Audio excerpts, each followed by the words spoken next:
గుంటూరులో నిర్వహించిన చాచాగోష్ఠిలో DSC sports quota నియామకాలపై తీవ్ర విమర్శలు వెల్లువెత్తాయి. కేవలం క్రీడా సర్టిఫికెట్ల ఆధారంగా 382 మంది ఉపాధ్యాయులను నియమించడం వెనుక అవకతవకలు జరిగాయని ఆరోపిస్తూ ఈ మొత్తం వ్యవహారంపై రాష్ట్ర ప్రభుత్వం శ్వేతపత్రం విడుదల చేయాలని జనచైతన్య వేదిక డిమాండ్ చేసింది. డిఎస్సి నియామకాలు, నీట్ పరీక్షలు, సిబిఎస్ఈ మూల్యాంకన ప్రక్రియలో జరిగిన అక్రమాలపై సిబిఐ విచారణ జరిపించాలని పలువురు ప్రముఖులు కోరారు. స్పోర్ట్స్ కోటాకి ఇచ్చారు. జనరల్గా ఎప్పుడు ఇస్తారు? మేము కూడా ఎన్సీసీలో లేకపోతే long jump, pole vault, games, athletics participate చేసి సర్టిఫికెట్లు తెచ్చుకున్నాం చిన్నప్పుడు. అవి ఏంటంటే యాడింగ్. మనం ఎగ్జామ్ పాస్ అయితే ఏమంటే ఈ సర్టిఫికెట్ నాకు ఉందంటే ఇంకొక 1 మార్కో 6 మార్కో యాడ్ చేస్తారనేది నాకు తెలిసినటువంటి విషయం. కానీ ఇందాక లక్ష్మణ్ రెడ్డి గారు చెప్పినట్టుగా చాలా విచిత్రం. ముందు ఒక జీవో ఇష్యూ చేశారు. అంటే అక్కడ జీవో ఇష్యూ చేయటంతోనే కుట్ర ప్రారంభమైంది, ఫ్రాడ్ ప్రారంభమైంది అనేది అర్థమవుతా ఉంది. ఏం ఇష్యూ చేశారు? అయ్యా, ఈ 16,000 పోస్టుల్లో 3% ఇచ్చేటటువంటి స్పోర్ట్స్ కోటాకి అసలు ఎగ్జామ్స్ ఎవరు పాల్గొనడానికి వీళ్ళే అవసరం లేదు. There is no need. మీరు సర్టిఫికేట్ ప్రొడ్యూస్ చేసి సరిపోద్ది, సర్టిఫికేట్ పుట్టించుకోండి అని చెప్పారనేటువంటి భావన కలుగుతోంది. అది నా అభియోగం కూడా. నేను ఆ అభియోగాన్ని చేయదలుచుకున్నాను, సమాధానం చెప్పమంటున్నా. అంటే మీరు ఇక చదువుకోవడం ఇది కూడా అవసరం లేదు, వాళ్ళ గురించి మీరు పట్టించుకోవద్దు, మీరు వెళ్ళి సర్టిఫికెట్లు ఎక్కడ దొరుకుతాయో చేసుకోండి అని. మరి చాలా సొసైటీస్ ఉన్నాయి సర్టిఫికెట్స్ మీరు చూస్తున్నారు. క్రికెట్ కానీ, లేకపోతే ఫుట్బాల్ కానీ, లేకపోతే మరొకటి కానీ సర్టిఫికెట్లు ఆడుకోకుండా ఇచ్చినటువంటి సందర్భాలు కూడా చాలా కోకొల్లలుగా ఉన్నాయి ఈ రాష్ట్రంలో, ఈ దేశంలో, ఈ వ్యవస్థలో. సర్టిఫికెట్లు పుట్టించుకున్నారు. అది 3% అంటే 421, దానిలో 382 ఫిల్ చేశారు. 382 కూడా ఫ్రాడ్తో ఫిల్ చేశారు నా ఆరోపణ. వైఎస్ఆర్ కాంగ్రెస్ పార్టీ తరఫున ఒక సీనియర్ నాయకుడిగా నేను ఆరోపణ చేస్తున్నా. అంతేకాదు, దీనిలో డబ్బులు మారాయి, చేతులు మారాయి, డబ్బులు తీసుకున్నారు అని ఆరోపణ చేస్తున్నా. ఇది అవాస్తవం అయితే ఇందాక లక్ష్మణ్ రెడ్డి గారు చెప్పినట్టుగా ఒక వైట్ పేపర్ రిలీజ్ చేయండి. ఈ 382 మందికి కూడా అంబటి రాంబాబు, లక్ష్మణరావు, లేకపోతే వలి గారు, లేకపోతే ముత్యం గారు, లేకపోతే సుబ్రహ్మణ్యం గారు, లేకపోతే కృష్ణాంజలి గారు, లేకపోతే పటేల్ గారు, వీళ్ళకి ఇచ్చాం, వీళ్ళ అర్హత ఇది, వీళ్ళ సర్టిఫికెట్ ఇదని పొట్టి చేయమనండి. బండారం బయటపడిపోతుందిగా. మేం చెప్పాల్సిన అవసరంలా. ఉద్యోగం రానోళ్ళు చెప్తారు. ఇప్పుడు చేస్తున్నారు ఉద్యోగం రానోళ్ళే. అన్యాయం అయిపోయినా అని అనుకున్న వాళ్ళే వస్తున్నారు. అప్పుడే ఫ్రాడ్ బయటపడతా ఉంది. నాకన్నా తక్కువ మార్కులు వచ్చిన వాడికి, నాకన్నా మెరిట్ లేని వాడికి పోస్ట్ వచ్చింది, నాకు పోస్ట్ రాలేదు అనేది స్పష్టమవుతుంది కదా. ఇక్కడ ఏ మంత్రి సహాయం చేశాడు, ఏ ఆఫీసర్ సహాయం చేశాడు, దాన్ని బయటికి తీయవలసిన బాధ్యత ప్రభుత్వానికి. ఇలాంటి ఫ్రాడ్ లాస్ట్ ఇయర్ కూడా జరిగింది. సిబిఎస్ఈ ఫ్రాడ్ ఎడ్యుకేషన్ సంబంధించింది, అంటే ధర్మేంద్ర ప్రధాన్ గారికి సంబంధించింది. Last year fraud Amit Shah గారి డిపార్ట్మెంట్ సంబంధించింది. Staff selection commission general duty ఆ పరీక్ష పేరు.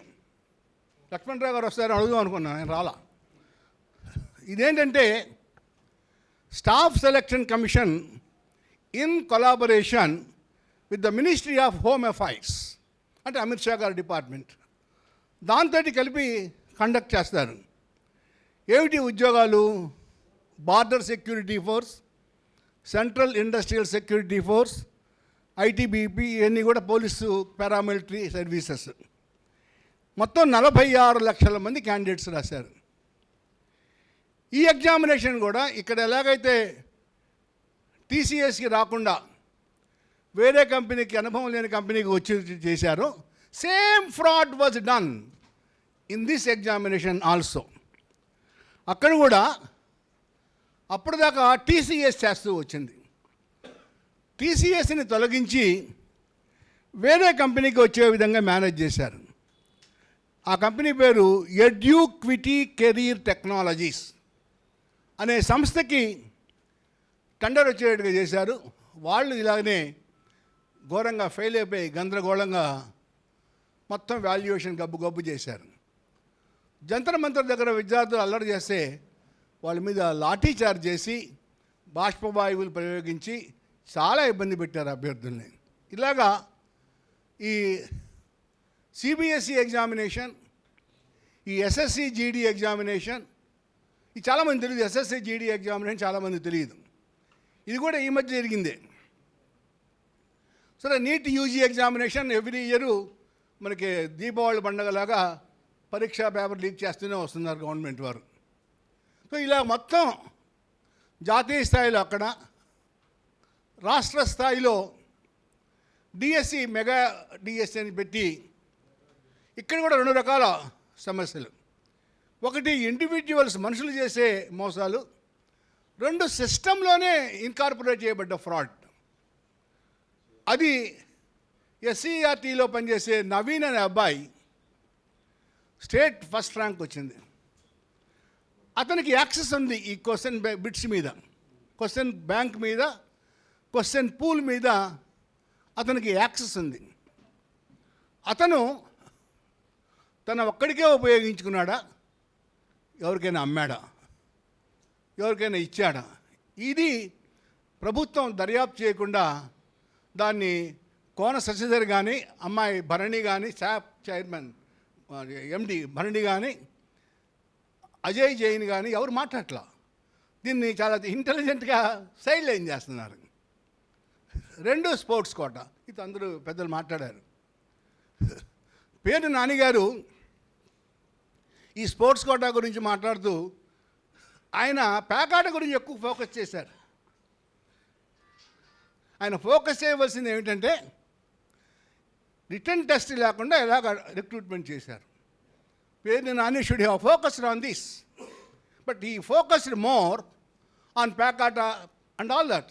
Bridge is an accepted international game. కొంత లోతుగా చర్చించాల్సిన అవసరం ఉంది. డిఎస్సి ఎగ్జామ్ పెట్టబోయే ముందు ఒక జీవో తీసుకొచ్చారు. ఆ జీవో ఏంటంటే 3% స్పోర్ట్స్ కోటా ఉంటుంది. స్పోర్ట్స్ కోటాలో ఉద్యోగం పొందేవాళ్ళు డిఎస్సి పరీక్ష రాయనక్కర్లేదు. డిఎస్సి పరీక్ష రాయకుండా మీకున్న స్పోర్ట్స్ అనుభవాలతో, మీకున్న సర్టిఫికేట్స్ ఆధారంగా వాటి ప్రాతిపదిక తీసుకొని మీకు ఉద్యోగాలు ఇస్తామని ఒక జీవో తీసుకొచ్చారు.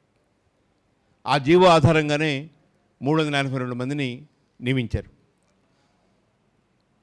పీఈటీలుగా కాదు నియమించింది, డ్రిల్ మాస్టర్గా కాదు, ఫిజికల్ డైరెక్టర్గా కాదు, మ్యాథ్స్ టీచర్లు, సైన్స్ టీచర్లు, సోషల్ టీచర్లు, ఇంగ్లీష్ టీచర్లు, ఇలాంటి సబ్జెక్ట్స్ చెప్పడానికి స్పోర్ట్స్లో ఉన్న అనుభవం మాత్రమే తీసుకొని ఎంపిక చేశారు.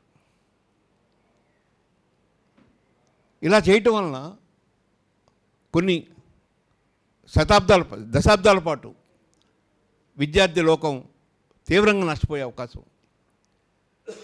గతంలో ఎప్పుడూ ఈ పరిస్థితి లేదు. మనకు రకరకాల రిజర్వేషన్లు ఉన్నాయి. ఎస్సీ రిజర్వేషన్ ఉంది, ఎస్టీ ఉంది, బీసీ ఉంది, ఫిజికల్ హ్యాండిక్యాప్డ్ ఉంది. అందరూ పరీక్ష రాస్తారు. పరీక్ష రాసిన తర్వాత వాళ్ళకి ఎంత కోటా ఉంటుందో, ఎంత పర్సంటేజ్ ఉంటుందో అంత పర్సంటేజ్ ఆ రాసిన పరీక్ష రాసిన వాళ్ళలో మెరిట్ తీసుకొని వాళ్ళకు ఉద్యోగాలు ఇస్తారు. కానీ దానికి పూర్తి భిన్నంగా ఈరోజు కేవలం స్పోర్ట్స్ ఆధారంగానే ఉద్యోగాలు ఇవ్వడం జరిగింది. ఇది మొదటి తప్పు. రెండవది, ఎగ్జామ్స్ అయిపోయి అందరినీ ప్రకటించి వాళ్ళు ఉద్యోగాలు చేరిన తర్వాత మరొక జీవో తీసుకొచ్చారు. ఆ జీవో ఏంటంటే ఇక మీదట భవిష్యత్తులో స్పోర్ట్స్ కోటాలో ఉన్న వాళ్ళు కూడా అర్హత పరీక్ష రాయాలి అని. ఆ 40 లక్షలు 50 లక్షలు మనం ఇక్కడ సంపాదించుకుని ఇంకో 15 లక్షలు సంపాదించుకున్న ఎక్స్ట్రా అనేటువంటి ధోరణిలోనే ఉన్నారు తప్ప వ్యవస్థ, పోలీసు వ్యవస్థ, మరి ముఖ్యంగా లా అండ్ ఆర్డర్ కాపాడవలసిన వాళ్ళు లేదు. ఎమ్మెల్యే గారో, ఎంపీ గారో, మంత్రి గారో చెప్తే ఎవరో మీద అడ్డుగోలుగా కేసులు పెట్టేసి వాడిని లోపలేసేసి రాజకీయ కక్ష కేసులు పెట్టి వారిని భయపెట్టడానికి మాత్రమే పనిచేసే విధంగా ఇవాళ వ్యవస్థల్ని మార్చేశారు. ఇది చాలా ప్రమాదకరం దేశానికి, రాష్ట్రానికి, మానవ సమాజానికి అని కూడా ఈ సందర్భంగానే మానవ చేస్తారు. చాలా ప్రమాదకరమైన ధోరణి ఇది. కేసులు పెట్టేసి లోపలేసేసి ఇదే పని ఉన్నారు పోలీసులు. దొంగతనం జరిగితే పట్టుకోవడానికి సిద్ధంగా లేనట్టుగా ఉన్నారు. దొంగతనం జరిగితే పట్టుకోకుండా ఆ దొంగ ఏదైతే చాలా దురదృష్టం భారతదేశానికి, ఆంధ్రప్రదేశ్కి ఈ సందర్భంగా నేను చెప్పదలుచుకున్నా. ఏది ఏమైనా ఒక మంచి చర్చా వేదిక